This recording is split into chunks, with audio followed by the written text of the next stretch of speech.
Ladies and gentleman, ഏവർക്കും ഫുഡിലെ മറ്റൊരു വീഡിയോയിലേക്ക് സ്വാഗതം. ഇന്നലെ നടന്നിട്ടുള്ള, അതുപോലെ തന്നെ ഇന്ന് വെളുപ്പാങ്കാലത്ത് നടന്നിട്ടുള്ള കുറച്ച് മത്സരങ്ങളെ കുറിച്ച് നമുക്ക് പടപടയെന്ന് നോക്കാം. അപ്പൊ ആദ്യമേ തന്നെ ചെൽസി, ഇതുപോലൊരു ഭ്രാന്തൻ ക്ലബ്ബ് വേറെ ഇല്ല.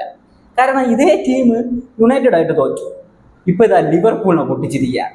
ഏത് ചെറിയ ടീമുമായിട്ടും, ഏത് മോശം പെർഫോമൻസ് നടത്തുന്ന ടീമുമായിട്ടും തോക്കാനും, അതുപോലെ തന്നെ എത്ര ടോപ്പിൽ കളിക്കുന്ന ടീമുമായിട്ടും ജയിക്കാനുമുള്ള കപ്പാസിറ്റി ഉള്ള ഏക ടീം അത് ചെൽസിയാണ്. ഇപ്പൊ ചെൽസിയുടെ ഈ ഒരു മത്സരം 1-2 ഗോളുകൾക്കാണ് അവർ വിജയിച്ചിട്ടുള്ളത്. ഇഞ്ചുറി ടൈമിൽ എസ്റ്റാവിയോ എന്ന ബ്രസീലിയൻ താരത്തിൽ നിന്നാണ് ഒരു വിജയ ഗോൾ വന്നിട്ടുള്ളത്. അറിയാലോ, എസ്റ്റാവിയോ ബ്രസീലിനെ സംബന്ധിച്ച് അവരുടെ ഫ്യൂച്ചറാണ്. കിഡിലൻ ടാലന്റ് ആണ് എസ്റ്റാവിയോ, അതിലൊരു സംശയവും വേണ്ട. ഫ്യൂച്ചറിൽ ബ്രസീലിന്റെ ഒരു മെയിൻ പ്ലെയറൊക്കെ ആയി മാറാൻ സാധ്യതയുള്ള താരം തന്നെയാണ്. അപ്പോൾ എസ്റ്റാവിയുടെ ഗോൾ, പിന്നെ മാർക്ക് എസ്റ്റാവിയുടെ ആ ഒരു സ്റ്റാർട്ടിങ്ങിലെ ഫസ്റ്റത്തെ ഒരു സ്ട്രീമർ കിഡിലൻ വരണം, വേറെ ലെവൽ ഒരു സാധനമായിരുന്നു ഫസ്റ്റത്തെ ഗോൾ. അങ്ങനെ 1-2 ഗോളിന്റെ ഒരു വിജയം സ്വന്തമാകുന്നു. അവസാനമായിട്ട് ലിവർപൂള് ആ ഒരു ലണ്ടനിൽ പോയി കളിച്ചിട്ടുള്ള 4 കളികൾ, പ്രീമിയർ ലീഗ് 4 കളികൾ അത് തോറ്റിട്ടുണ്ട്. ഇത് 4ാമത്തെ കളിയായിരുന്നു. ചെൽസി ആയിട്ട് 2, പിന്നെ ക്രിസ്റ്റൽ പാലസ് ആയിട്ട് 1, അതിന് മുമ്പ് ഫുൾഹാമായിട്ട് 1. അങ്ങനെ തുടർച്ചയായി 4 ലണ്ടനിൽ പോയി അവർ കളിച്ച തുടർച്ചയായിട്ടുള്ള 4 മത്സരവും തോറ്റിട്ടുണ്ട്. ഈ സീസണിൽ ടോപ്പ് പെർഫോമൻസ് കിഡിലൻ ഫോമിൽ കളിച്ചിരുന്ന ടീമിന് പെട്ടെന്ന് സംഭവിച്ചെന്ന് അറിയത്തില്ല. ഇപ്പോൾ ഈ യുണൈറ്റഡ് ഒക്കെ തോക്കുന്ന മത്സരങ്ങളിൽ യുണൈറ്റഡ് താരങ്ങളുടെ ഒരു മെന്റാലിറ്റി ഇല്ലേ, ഒട്ടും കോൺഫിഡൻസ് ഇല്ലാതെ, അതുപോലെ തന്നെ ഒട്ടും ആ ഒരു ജയിക്കണം എന്ന ആ ഒരു വാശിയില്ലാതെ കളിക്കുന്ന, അതുപോലെയാണ് എനിക്ക് തോന്നിയിട്ടുള്ളത്. ഈ ഒരു മത്സരത്തിൽ അവസാനമൊക്കെ വന്നപ്പോൾ എനിക്ക് തോന്നി ഇപ്പൊ ഗോൾ വാങ്ങും എന്ന രീതിയിലായിരുന്നു പൊയ്ക്കൊണ്ടിരുന്ന കാര്യങ്ങൾ. എന്തായാലും ഒരു കിടിലൻ പെർഫോമൻസ് ചെൽസിയുടെ ഭാഗത്തു നിന്നുകൊണ്ട് അവർ വിജയിച്ചു. ലിവർപൂൾ പൊട്ടി. ലിവർപൂൾ 1ാം സ്ഥാനത്ത് നിന്ന് ഇപ്പോൾ 2ാം സ്ഥാനത്തേക്ക് വീണിട്ടുണ്ട്. അവസാനം കളിച്ച 3 കളികളും ലിവർപൂൾ പൊട്ടിയിട്ടുണ്ട്. ചാമ്പ്യൻസ് ലീഗിൽ 1, ഇപ്പോൾ ലീഗിൽ 2. അങ്ങനെ അവർ ലീഗിൽ ഒരു 1ാം സ്ഥാനത്തുണ്ടായിരുന്നു, അതിപ്പോൾ പോയിരിക്കുകയാണ്. അറിയാലോ, പ്രീമിയർ ലീഗിൽ 1ാം സ്ഥാനമൊക്കെ നഷ്ടപ്പെട്ട് കഴിഞ്ഞാൽ പിന്നെ ആ 1ാം സ്ഥാനത്തേക്ക് കയറുക എന്ന് പറയുന്നത് തന്നെ വളരെ ഡിഫിക്കൽട്ട് ആയിട്ടുള്ള ഒരു കാര്യമാണ്. കണ്ടറിയണം, ഈ സീസൺ കിടിലനായിട്ട് പോകുമെന്ന് തോന്നിച്ച ഒരു സീസണായിരുന്നു. കിടിലൻ പെർഫോമൻസ് നടത്തുകയും ചെയ്തു. പക്ഷേ ഇപ്പോൾ വളരെ മോശമാണ് ലിവർപൂളിന്റെ current situation. Arsenal West Ham യുണൈറ്റഡിനെ എതിരില്ലാത്ത 2 ഗോളുകൾക്ക് വീഴ്ത്തി ഇപ്പോൾ ഇംഗ്ലീഷ് പ്രീമിയർ ലീഗ് പോയിന്റ് ടേബിളിൽ 1ാം സ്ഥാനത്തേക്ക് എത്തിയിരിക്കുകയാണ്. അപ്പോൾ ഈ ഒരു മത്സരത്തെ കുറിച്ച് പറയുകയാണെങ്കിൽ ബുക്കായോ സാക്കയാണ് അവരുടെ 2ാമത്തെ ഗോൾ നേടിയത്. ഡെക്ലാൻ റൈസാണ് അവരുടെ ആദ്യത്തെ ഗോൾ നേടിയത്. പിന്നെ ഈ ഒരു മത്സരം വെസ്റ്റ് ഹാം യുണൈറ്റഡുമായിട്ടായിരുന്നു. വെസ്റ്റ് ഹാം യുണൈറ്റഡ് മാത്രമായിരുന്നു കഴിഞ്ഞ 2 സീസണിലും ആഴ്സണലിനെ അവരുടെ ഹോമിൽ പരാജയപ്പെടുത്തിയിരുന്നത്. ഇതോടെ അതിനൊരു തീരുമാനമായി. ആഴ്സണൽ ഇപ്പോൾ വെസ്റ്റ് ഹാം യുണൈറ്റഡിനെ സ്വന്തം ഹോമിൽ പരാജയപ്പെടുത്തിയിട്ടുണ്ട്. അപ്പോൾ ഈ മത്സരത്തിലേക്ക് വരുമ്പോൾ, ഈ മത്സരത്തിൽ ബുക്കായോ സാക്ക ഗോൾ സ്കോർ ചെയ്തതോടെ അദ്ദേഹം ഇംഗ്ലീഷ് പ്രീമിയർ ലീഗിൽ 55 ഗോളുകളിലേക്ക് എത്തി. അതായത് ആഴ്സണലിന് വേണ്ടി ഏറ്റവും കൂടുതൽ ഗോളുകൾ പ്രീമിയർ ലീഗിൽ നേടുന്ന അവരുടെ ആ ഒരു പട്ടികയിൽ 10ാം സ്ഥാനത്തേക്ക് ബുക്കായോ സാക്ക എത്തിയിട്ടുണ്ട്. പിന്നെ ബുക്കായോ സാക്ക സ്വന്തമാക്കിയിട്ടുള്ള മറ്റൊരു റെക്കോർഡ് എന്ന് പറയുന്നത് 100 ഇംഗ്ലീഷ് പ്രീമിയർ ലീഗ് ഗോൾ കോൺട്രിബ്യൂഷനിലേക്ക് ബുക്കായോ സാക്ക എത്തി. 55 ഗോളും 45 അസിസ്റ്റുമാണ്. അറിയാലോ, ആഴ്സണലിന്റെ ഒരു സ്റ്റാർ ബോയ് ആണ് ബുക്കായോ സാക്ക. അദ്ദേഹം ആ ഒരു പെർഫോമൻസ് ആഴ്സണൽ നടത്തുന്നുമുണ്ട്. ആഴ്സണലിന് വേണ്ടി ആ ഒരു ലെവൽ ഓഫ് പെർഫോമൻസ് താരം കാഴ്ചവെക്കുന്നുമുണ്ട്.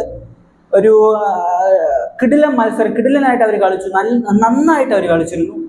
അതുകൊണ്ട് തന്നെ ഒരു വിജയവും സ്വന്തമാക്കി ഇപ്പൊ ടേബിളിൽ 1ാം സ്ഥാനത്തേക്കും എത്തിയിട്ടുണ്ട്.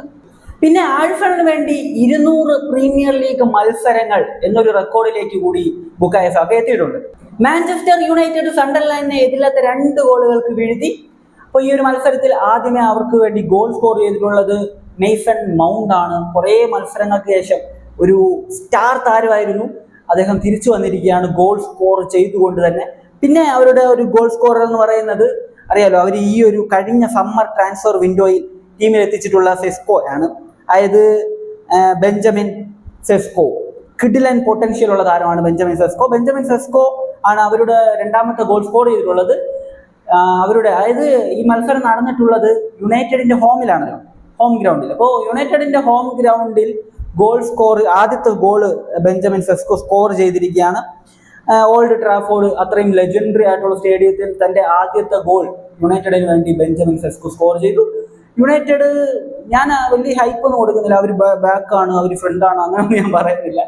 അറിയാലോ, യുണൈറ്റഡ് ഇന്ന് ജയിക്കും, നാളത്തോ മറ്റന്നായിരിക്കും, അങ്ങനത്തെ ഒരു ടീമാണ്. അതുകൊണ്ട് തന്നെ ഈ ഒരു വിജയം ഏറ്റവും കൂടുതൽ സഹായിച്ചിട്ടുള്ളത് ആരെയാണെന്ന് ചോദിച്ചു കഴിഞ്ഞാൽ യുണൈറ്റഡിന്റെ നിലവിലെ പരിശീലകനായിട്ടുള്ള റൂബൻ അമോറിമിനെയാണ്.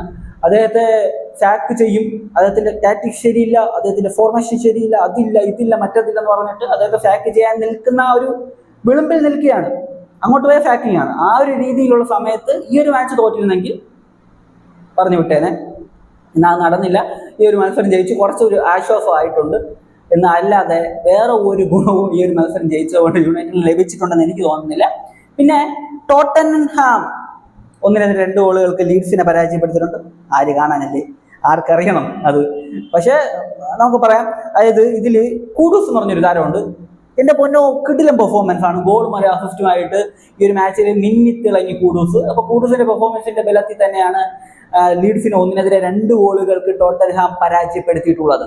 ഈ ഒരു വീഡിയോ ഇതുവരെ ആരെങ്കിലും കാണുന്നുണ്ടെങ്കിൽ അതിനൊറ്റ കാരണമേ ഉള്ളൂ, റയൽ മാഡ്രിഡ് ഇന്നലെ വിയാറയലിനെ 1-3 ഗോളുകൾക്ക് തകർത്തങ്ങ് വിട്ടിട്ടുണ്ട്. ഈ ഒരു മത്സരത്തെ കുറിച്ച് ഒരു ബേസിക് ആയിട്ട് പറയുകയാണെങ്കിൽ, റയൽ കളിയുടെ 40-ാം മിനിറ്റിൽ ഒരു ഇൻസിഡന്റ് ഉണ്ടായിരുന്നു. അതായത് റയലിന്റെ 2 മെയിൻ സ്റ്റോപ്പർ ബാക്കിന്റെ ഇടയിൽ കൂടെ ഒരു വിയാറയൽ താരം അങ്ങ് കയറി പോകുന്നു. അദ്ദേഹം ഷൂട്ട് തീർക്കുന്നു, കീപ്പർ തടക്കുന്നു. ഒന്ന് ആലോചിച്ച് നോക്കുക, മെസ്സി അല്ല, റൊണാൾഡോ അല്ല, നെയ്മർ അല്ല, ഇല്ലെങ്കിൽ ഇത് ഇത്രയും ടാലന്റഡ് ആയിട്ടുള്ള ഒരു താരമല്ല കയറിപ്പോയിട്ടുള്ളത്. അപ്പോൾ വലിയ ടീമിനെതിരെ എന്തുകൊണ്ടിങ്ങനെ ഗോളുകൾ പെരുമഴ പോലെ വാങ്ങിക്കിട്ടുന്നു എന്നതിനുള്ള ഏറ്റവും വലിയ ഉത്തരവാണിത്. കാരണം കളി അവർ ജയിച്ചു, 1-3 ഗോളുകൾക്ക് ജയിച്ചു. വിനീഷ്യസ് ജൂനിയറിന്റെ 2 ഉണ്ടായിരുന്നു. എംബാപ്പെ ഇപ്പൊ എല്ലാ കളിയിലും ഗോൾ അടിച്ചുകൊണ്ടേയിരിക്കുകയാണ്. ഈ കളിയിലും ഉണ്ടായിരുന്നു എംബാപ്പയുടെ വക ഒരെണ്ണം.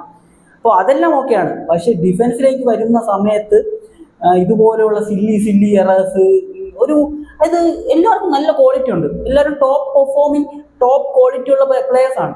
പക്ഷേ ഒരു ആസ് എ ഡിഫൻസ് ആ ഒരു ലൈനിലേക്ക് വരുമ്പോൾ എല്ലാം കിളിപോയ അവസ്ഥയിലാണ് നിൽക്കുന്നത്. എന്താണ് ചെയ്യേണ്ടത്, എങ്ങനെയാണ് ഡിഫെൻഡിങ് ചെയ്യേണ്ടത് പോലൊരു എത്തും പിടിയില്ലാത്തൊരു അവസ്ഥയിലാണുള്ളത്. പിന്നെ ഈ ഒരു മാച്ചിലേക്ക് വരുമ്പോൾ നമ്മൾ എടുത്തു പറയേണ്ട പേര് വിനീഷ്യസ് ജൂനിയർ തന്നെയാണ്. ഒരു പെനാൽറ്റി ഗോൾ അല്ലാതെ ഒരു ഗോൾ സ്കോർ ചെയ്തു. കിടിലൻ ഒരു പെർഫോമൻസ് വിനീഷ്യസ് ജൂനിയറിന്റെ ഭാഗത്ത് നമ്മൾ കണ്ടു. അതുപോലെ തന്നെ ആ ഒരു അർജന്റീനിയൻ താരമുണ്ട്, മസ്കത്തരാനോ, അദ്ദേഹത്തിന്റെ ഭാഗത്തുനിന്നും ബ്രില്യൻ്റ് ആയിട്ടുള്ള പെർഫോമൻസ് കണ്ടു. പിന്നെ എംബാപ്പയെ കുറിച്ച് ഞാനൊന്നും പറയുന്നില്ല. ഈ ഒരു സീസണിൽ റയലിന് കിടിലനായിട്ടുള്ളൊരു ഫിനിഷ് ലഭിച്ചാൽ, അതായത് കപ്പുകളെല്ലാം വാരിക്കൂട്ടിയാൽ എംബാപ്പയ്ക്ക് ബാലൺ ഡിയോർ എഴുതി വെച്ചോളി. അതായത് ചാമ്പ്യൻസ് ലീഗും പിന്നെ അല്ലാതെ ലീഗ് കപ്പും ഡൊമസ്റ്റിക്കും എല്ലാം കൂടെ ഒരു നല്ലൊരു പെർഫോമൻസ് റയലിന്റെ ഭാഗത്ത് നിന്ന് വന്നിട്ടുണ്ടെങ്കിൽ എംബാപ്പ കപ്പും കൊണ്ടുപോകും. അതായത് ബാലൺ ഡിയോറും കൊണ്ട് എംബാപ്പെ പോകും. ആ ലെവലിൽ ഒരു പെർഫോമൻസ് ആണ് എംബാപ്പയുടെ ഭാഗത്ത് നിന്ന് വരുന്നത്. ടോപ്പ് പെർഫോമൻസ്, കിടിലൻ പെർഫോമൻസ് ആണ് എംബാപ്പ നടത്തിക്കൊണ്ടിരിക്കുന്നത്. ഇപ്പോൾ എല്ലാ കളിയിലും റയലിന് വേണ്ടി സ്കോർ ചെയ്യുകയാണ് എംബാപ്പെ. അപ്പോൾ എനിക്ക് ആദ്യമേ പറയേണ്ട ഒരു കാര്യം, ആ ഒരു 40-ാം മിനിറ്റിലെ ഇൻസിഡന്റ് കണ്ടാൽ തന്നെ അറിയാം റയലിന്റെ ഡിഫൻസ് എത്രത്തോളം വീക്കറാണ്.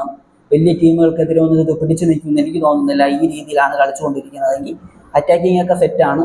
പക്ഷെ ഒരു ഫുൾ ഔട്ട് അങ്ങനെ മൊത്തത്തിലൊരു അറ്റാക്ക് അങ്ങനെയല്ല. റയൽ ഈ സീസണിൽ കളിക്കുന്ന അറിയാലോ, മൊത്തം എല്ലാവരും കൂടെ അങ്ങ് ഒരു അറ്റാക്ക് ചെയ്യുക, ആ ഒരു മെയിനിലല്ല.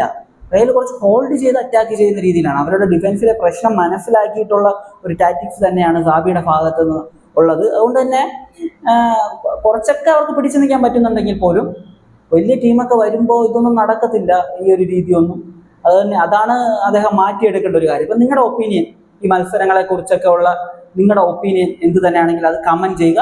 പിന്നെ എടുത്തു പറയേണ്ട ഒരു കാര്യം, റയലിന്റെ ഒരു ഫ്രഞ്ച് ഡിഫൻസീവ് മിഡ്ഫീൽഡർ ഉണ്ടല്ലോ, ചോമനി റയലിന് വേണ്ടി ലാലീഗയിൽ 100 മാച്ച് തികച്ചിട്ടുണ്ട്. അപ്പോൾ അതൊരു നേട്ടം തന്നെയാണ്. അപ്പോൾ ഇതിനൊക്കെ കുറിച്ചുള്ള നിങ്ങളുടെ ഒപ്പീനിയൻ കമന്റ് ബിലോ. മറ്റൊരു വീഡിയോ കാണുന്നതായിരിക്കും. ബൈ ബൈ വിത്ത് ഫുട്ടേൽ.